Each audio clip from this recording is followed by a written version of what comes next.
ይህ ሰውዬ ሂሳብ አይክፈልና ከደሞዝሽ ላይ ነው የምቆርጠው።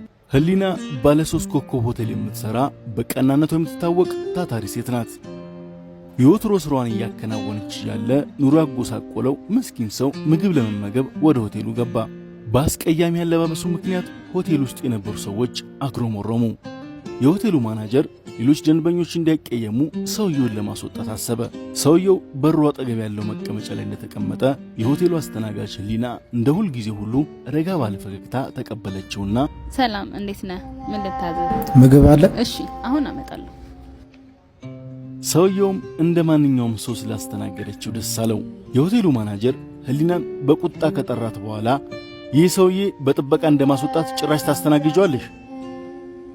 ሰውን ባለባበሱ መገመት አይከብድም? ማናጀሩ እጇን ጎትቶ ይህ ሰውዬ ሂሳብ አይክፈልና ከደሞዝሽ ላይ ነው የምቆርጠው።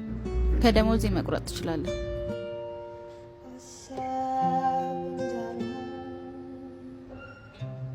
ህሊና የሆቴሉን ምርጥ ምግብ አቅርባ ስለ ክፍያው ምንም አትጨነቅ፣ ዛሬ የሆቴሉ 10ኛ ዓመት በዓል ስለሆነ ምግቡ በነፃ ነው። ሰውየው በጣም በመገረም ከተመገበ በኋላ አመስግኖ ወጣ። ህሊና ጠረጴዛውን እያጸዳች የተተወነ ወረቀት አገኘችው።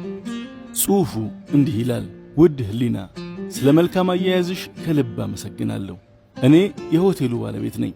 ነገር ግን ሰራተኞቼ ደንበኞችን እንዴት እንደሚያስተናግዱ ለማየት ራሴን ምስኪን አስመስዬ መምጣት ነበረብኝ።